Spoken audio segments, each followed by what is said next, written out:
Hello' students, আজি তোমালোকৰ class 10ৰ আমি যিখিনি অনুশীলনী R4 পঢ়ি আছিলোঁ তাৰ আমি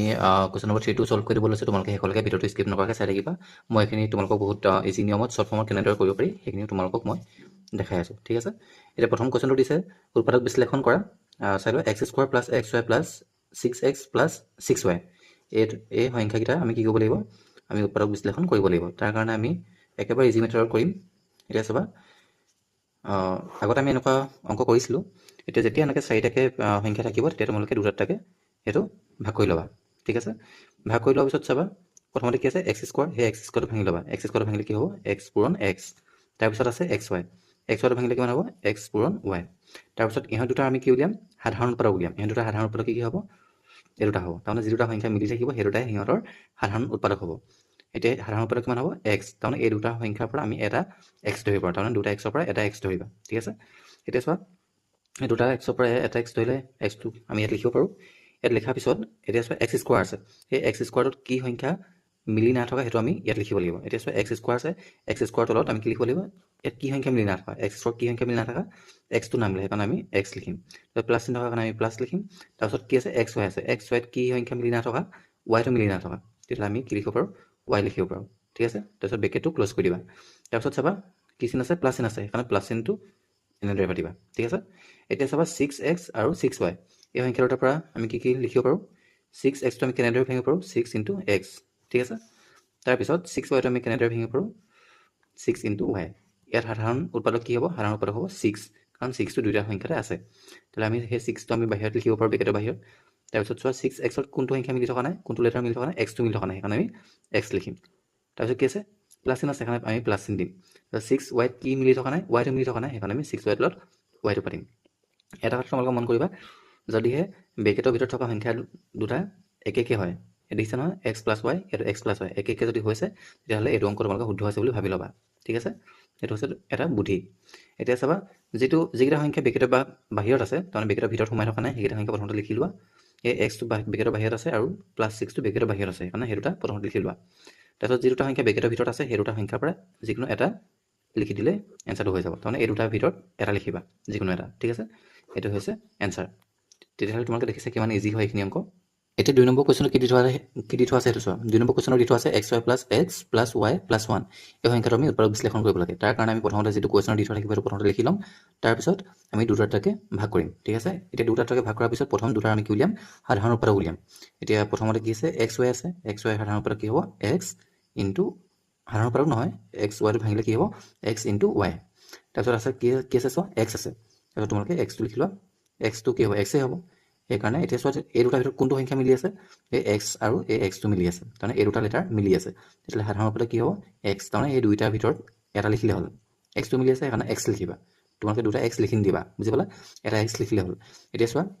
যিটো সাধাৰণ উৎপাদক ওলালে সেই সাধাৰণ উৎপাদকটো আমি কিনাৰত লিখি ল'ম। তাৰপিছত কি আছে, xy আছে, এই xyটোত চোৱা, xyটোত কি সংখ্যা মিলি থকা নাই, এই yটো মিলি থকা নাই, সেইকাৰণে আমি yটো পাতিম। ঠিক আছে, প্লাছ চিন থকাৰ কাৰণে প্লাছ চিন পাতিবা। তাৰপিছত চোৱা এই xটোত কি সংখ্যা মিলি থকা নাই, তাৰমানে এই xটোত একো সংখ্যা বাকী নাথাকিলে, মানে একো সংখ্যা যদি বাকী নাথাকে তেতিয়াহ'লে আমি 1 থাকে বুলি আমি ধৰি ল'ম। তেতিয়াহ'লে আমি কি থাকে বুলি ভাবি ল'ম, 1 থাকে, কাৰণ আমি 1টো লিখি ল'লোঁ। তাৰপিছত কি চিন আছে, প্লাছ চিন আছে, সেইকাৰণে প্লাছ চিন পাতা। তাৰপিছত y আৰু 1, yটো ভাঙিলে কি হ'ব, y বহিব, আৰু 1টো ভাঙিলে কি হ'ব, 1 বহিব। এতিয়া চোৱা এই দুটা সংখ্যাৰ ভিতৰত একো মিলি থকা নাই, একো যদি মিলি নাথাকে তেতিয়াহ'লে সদায় আমি কি ভাবিম, 1 মিলি আছে বুলি ভাবিম, তাৰমানে 1 মিলি আছে বুলি ভাবিম। ইয়াৰ সাধাৰণ উৎপাদক কি হ'ব, 1 হ'ব বুলি আমি ধৰিব পাৰোঁ। একো মিলি নাথাকিলে তোমালোকে 1 লিখিবা। ঠিক আছে, এতিয়া যিহেতু আমি 1 লিখিলোঁ তেতিয়াহ'লে এই yটোত চোৱা, এই yটোত কি মিলি থকা নাই, আমি তাৰমানে কি বাকী থাকিলে আমি সেইটো লিখিব লাগে। এই yটোত কি বাকী থাকিলে, y বাকী থাকিলে, হয়নে, আমি y লিখিব পাৰোঁ। তাৰপিছত 1টোত কি বাকী থাকিলে, 1টোত 1 বাকী থাকিলে, সেইকাৰণে আমি 1 লিখিম। দেখিছা, এতিয়া চোৱা ব্ৰেকেটৰ ভিতৰত থকা সংখ্যা দুটা একে, ইয়াতো y + 1 আছে, ইয়াতো y + 1 আছে, তেতিয়াহ'লে এইটো অংক শুদ্ধ হৈছে। ঠিক আছে, এতিয়া চোৱা ব্ৰেকেটৰ বাহিৰত থকা সংখ্যা দুটা প্ৰথমতে লিখি লোৱা। ঠিক আছে, ব্ৰেকেটৰ বাহিৰত থকা সংখ্যা দুটা চোৱা, x + 1, দেখিছা। তাৰপিছত ব্ৰেকেটৰ ভিতৰত থকা সংখ্যা দুটা চোৱা, ব্ৰেকেটৰ ভিতৰত থকা সংখ্যা এই দুটাৰ পৰা যিকোনো এটা লিখিলে হৈ যাব। ঠিক আছে, এইটো হৈছে তোমালোকৰ 2 নম্বৰ এনচাৰ। এতিয়া তোমালোকে কুৱেশ্যন নম্বৰ 3টো চোৱা। কুৱেশ্যন নম্বৰ 3টো দি থোৱা আছে 24x² y + 12x² - 12xy - 6x। ঠিক আছে, এই সংখ্যাটো আমি উৎপাদক বিশ্লেষণ কৰিব লাগে। তাৰ কাৰণে প্ৰথমতে আমি দুটাকে এই দুটা ভাগ কৰি ল'ম। ঠিক আছে, তাৰপিছত চোৱা 24xটো আমি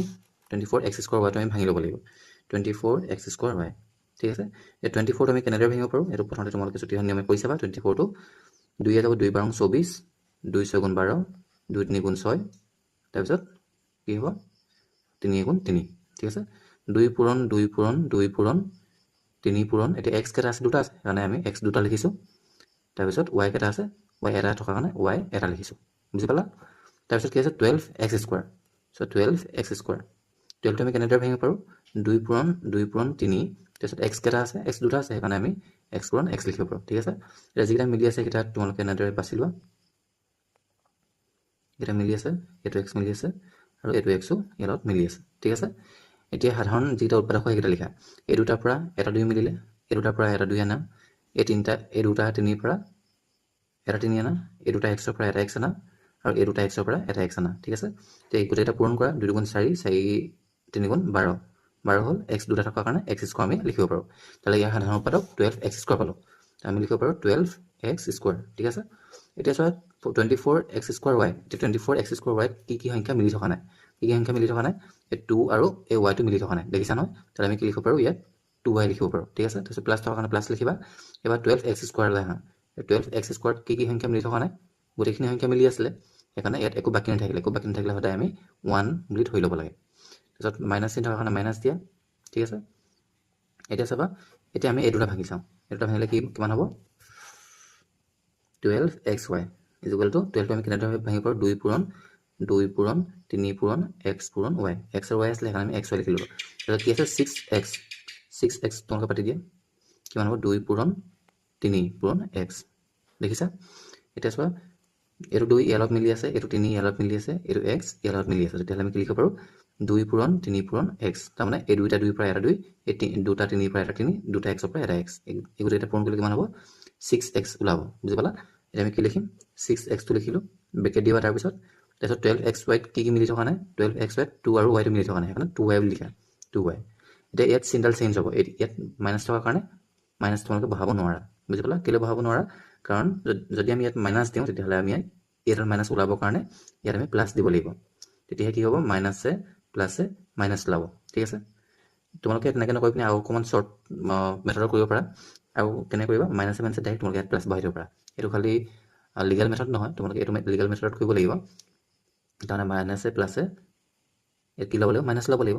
প্লাছ বহালে মাইনাছ ল'ব সেইকাৰণে আমি ইয়াত প্লাছ বহাব লাগিব যদি ইয়াত মাইনাছ বহাই দিওঁ মাইনাছে ইয়াত প্লাছ ওলাব বুজি পালা তোমালোকে সেইকাৰণে ইয়াত প্লাছ বহাব লাগিব নহ'লে তোমালোকে মাইনাছে ইয়াত যিটো হয় সেইটো বহাই দিব মাইনাছে এইটো প্লাছ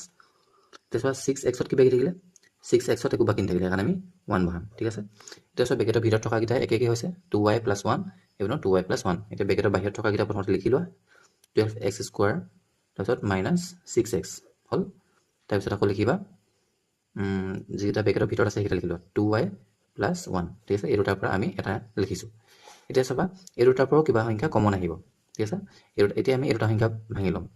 এইটো গুচি গ'ল এইটো বাদ দিয়া এতিয়া এই দুটা আমি ভাঙি ল'ম এই দুটা ভাঙি ল'লে কি হ'ব চাবা আকৌ আমি ভাঙিব পাৰোঁ তাৰমানে যেতিয়ালৈকে তোমালোকে সৰু কৰিবগৈ নোৱাৰা সংখ্যাবোৰ মানে সৰু কৰিবগৈ নোৱাৰা তেতিয়ালৈকে ভাঙি থাকিব লাগিব ঠিক আছে এতিয়া চাবা 12x স্কোৱাৰ এইটো ভাঙি লওঁ কি হ'ব 2 পূৰণ 3 × x × x হ'ল তাৰপিছত 6x আছিলে এই 6xটো আকৌ ভাঙি লোৱা কি হ'ব 2 × 3 × x হ'ল এতিয়া কোনকেইটা মিলি থাকিব সেইকেইটা পাতা এইটো 2 লগত মিলিছে এইটো 3 লগত মিলিছে এইটো x লগত মিলিছে তাহলে এই দুটাৰ পৰা এটা 2 আহিলে এই দুটা 3 পৰা এটা 3 আহিলে এই দুটা x ৰ পৰা এটা x আহিলে এই দুটা পূৰণ কৰিলে কিমান হ'ব 6x বুজি পালা এই 6x টো এবাৰ ইয়াত লিখিলা তাৰপিছত চাবা এতিয়া 12x স্কোৱাৰ এতিয়া 12x স্কোৱাৰ কি বাকী থাকিলে 2 আৰু x বাকী থাকিলে সেইকাৰণে আমি 12x স্কোৱাৰ লগ 2x লিখিম বুজি পালা তাৰপিছত মাইনাছ থকাৰ কাৰণে মাইনাছ পাতিলা তাৰপিছত 6x কি বাকী থাকিলে একো বাকী নাথাকিলে সেইকাৰণে আমি 1 লিখিম বুজি পালা তাৰপিছত এই দুটা এনেদৰে লিখি দিলে এইটো শুদ্ধ হৈ যাব ঠিক আছে এইটো হৈছে এনসাৰ এতিয়া কুৱেশ্যন নম্বৰ 4 টো চোৱা কুৱেশ্যন নম্বৰ 4 টো যিটো দি থোৱা আছে প্ৰথমে লিখি ল'বা তাৰপিছত চোৱা এই দুটা থাকে তোমালোকে ভগাব লাগিব ঠিক আছে এতিয়া এই দুটা যদি আমি ভাঙি লওঁ যদি আমি সাধাৰণ উৎপাদক উলিয়াওঁ চাবা জেডটো আমি কেনেদৰে লিখিব পাৰোঁ জেড হিচাপে লিখিব পাৰোঁ কাৰণ জেডটো আৰু ভাঙিবলগীয়া একো নাই 7টো আমি কেনেদৰে ভাঙিব পাৰোঁ 7 হিচাপে আমি ভাঙিব পাৰোঁ বা এনেকৈও তোমালোকে লিখিব পাৰা একো যদি নাথাকে তোমালোকে z × 1 7 × 1 তেনেকৈ লিখিব পাৰা ঠিক আছে তাৰপিছত ইয়াত কি মিলি আছে 1 মিলি আছে সেইকাৰণে তুমি তোমালোকৰ যিটো সাধাৰণ উৎপাদক হ'ব 1 হ'ব ঠিক আছে এতিয়া এই দুটাৰ পৰা কি ওলাব এটা 1 ওলাব তাৰপিছত কি বাকী থাকিলে 7 তাৰমানে এই জেডত কি বাকী থাকিলে জেডে বাকী থাকিলে সেইকাৰণে আমি জেড লিখিব পাৰোঁ তাৰপিছত মাইনাছ থকা মাইনাছ লিখিবা তাৰপিছত 7টোত কি বাকী থাকিলে 7 থাকিলে সেইকাৰণে 7 লিখিবা প্লাছ থকা প্লাছ দিলা তাৰপিছত এই দুটা ভাঙি লোৱা এই দুটা এক্সট্ৰাকৈ ভাঙি লোৱা এক্সট্ৰাকৈ ভাঙিলে কি হ'ব চাবা 7xy 7 into 7x into y ভাঙি ল'লে এনেকৈ বহিব ঠিক আছে তাৰপিছত কি আছে এক্স ৱাই জেড এইটো এক্স ৱাই জেড এইটো ভাঙি লোৱা কেনেদৰে হ'ব x into Y into Z ঠিক আছে এতিয়া কোনকেইটা মিলি আছে এইটো মিলি আছে এক্স আৰু এইটো ৱাই ইয়াত মিলি আছে এতিয়া দুটা এক্সৰ পৰা এটা এক্স আনা দুটা ৱাইৰ পৰা এটা ৱাই আনা দুটা ইনটু কৰিলে কিমান হ'ব এক্স ৱাই হ'ব তেতিয়াহ'লে ইহঁতৰ সাধাৰণ উৎপাদক হ'ব এক্স ৱাই বুজি পালা তেতিয়াহ'লে আমি লিখিব পাৰোঁ এক্স ৱাই তাৰপিছত এতিয়া চোৱা এই 7x ৱাইত কি বাকী থাকিলে 7x ৱাইত 7টো বাকী থাকিলে কাৰণে আমি 7 লিখিম তাৰপিছত মাইনাছ থকাৰ কাৰণে মাইনাছ দিয়া তাৰমানে প্লাছে মাইনাছে এইটো মাইনাছ দিব পাৰা হ'ল তাৰমানে প্লাছে মাইনাছে এইবিলাক মাইনাছ ওলাব ঠিক আছে এতিয়া চোৱা এক্স ৱাই জেডত কি বাকী থাকিলে জেডটো বাকী থাকিলে চোৱা জেড বাকী থাকিলে হ'ল জেডটো বাকী থকাৰ কাৰণে এইটো লিখিলোঁ এতিয়া চোৱা এইটো আমাৰ ভুল হ'ল তোমালোকৰ যদি এনেকৈ ওলায় জেড মাইনাছ 7 এইটো 7 মাইনাছ জেড দেখিছা ন দুইটা মিলি থকা নাই তেতিয়াহ'লে তোমালোকৰ এইটো অংক ভুল হ'ব ঠিক আছে মই ভুল হ'ব বুলি আগতে জানো যদি তোমালোকক ভুলটো কেনেদৰে হ'ব সেইটো মই দেখাই দিছোঁ বুজি পালা তোমালোকে এইটো নিয়মত কৰিব নোৱাৰা তেতিয়াহ'লে মই কেনেদৰে কৰিব লাগে আকৌ দেখাই দিম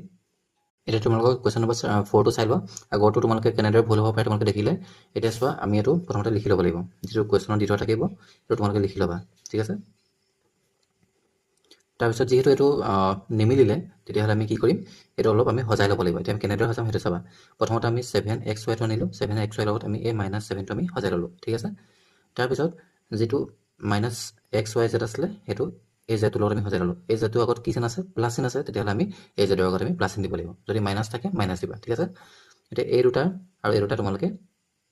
ভাগ কৰি লোৱা ঠিক আছে এতিয়া এই দুটা আমি সাধাৰণ উৎপাদক উলিয়াই ল'ম এতিয়া 7 কেনেদৰে উলিয়াম আমি 7xy এইটো আমি ভাঙি ল'ম 7xy কেনেদৰে ভাঙিব পাৰিম 7 ইনটু x ইনটু y ঠিক আছে এতিয়া 7টো আমি কেনেদৰে ভাঙিম 7 ইনটু 1 এনেদৰে আমি লিখিব পাৰোঁ তেতিয়াহ'লে এই দুটাত আমি কি মিলি আছে এই দুটাত 7টো মিলি আছে তেতিয়াহ'লে দুটা 7ৰ পৰা আমি এটা 7 লিখিব পাৰোঁ ঠিক আছে এতিয়া 7টো লিখিলা তাৰপিছত চোৱা 7xy এতিয়া 7xyত কি সংখ্যা মিলি থকা নাই এই x আৰু y মিলি থকা নাই সেইকাৰণে আমি xy লিখিলোঁ ঠিক আছে তাৰ মাইনাছ থকা কাৰণে মাইনাছ দিলা তাৰপিছত 7 যিটো সংখ্যা এই 7 সংখ্যাটো কি মিলি থকা নাই 1টো মিলি থকা নাই সেইকাৰণে তোমালোকে 1 লিখিবা ঠিক আছে এতিয়া মাইনাছ থকা কাৰণে মাইনাছ দিয়া তাৰপিছত এই সংখ্যাটো তোমালোকে ভাঙি লোৱা এক্স ৱাই জেডটো ভাঙিলে কি হ'ব x into Y into Z তাৰপিছত জেডটো তোমালোকে ভাঙি লোৱা জেডটো ভাঙিলে হ'ব জেড ইনটু 1 ঠিক আছে কি সংখ্যা মিলি আছে কি লেটাৰ মিলি আছে জেডটো মিলি আছে আৰু এইটো জেড মিলি আছে তেতিয়াহ'লে সাধাৰণ উৎপাদক হ'ব জেড তাহলে জেডটো তোমালোকে লিখি ল'ব পাৰা তাৰপিছত কি আছে এক্স ৱাই জেড আছে এতিয়া এক্স ৱাই জেডত কি মিলি থকা নাই এক্স আৰু ৱাই মিলি থকা নাই তেতিয়াহ'লে আমি কি লিখিব পাৰোঁ এক্স ৱাই লিখিব পাৰোঁ তাৰপিছত কি আছে চব প্লাছ আছে তেতিয়াহ'লে মাইনাছৰ লগত আমি কি চিন দিলে প্লাছ ওলাব মাইনাছৰ লগত মাইনাছ চিন দিলে প্লাছ ওলাব তাৰমানে মাইনাছে মাইনাছে প্লাছ হ'ব তাৰমানে তোমালোকে এনেকৈও কৰিব পাৰা মাইনাছে প্লাছে মাইনাছ সেইটো তেনেকৈও বহাব পাৰা ঠিক আছে এতিয়া চোৱা জেডটোত কি বাকী থাকিলে 1 বাকী থাকিলে সেইকাৰণে আমি জেডৰ তলত আমি 1 পাতিছোঁ ঠিক আছে এতিয়া চোৱা বেকেটৰ ভিতৰত থকাকেইটা একে ওলাইছে তেতিয়াহ'লে এইটো অংক শুদ্ধ হৈছে এতিয়া চাবা যিকেইটা বেকেটৰ বাহিৰত আছে সেইকেইটা প্ৰথমতে পাতি লোৱা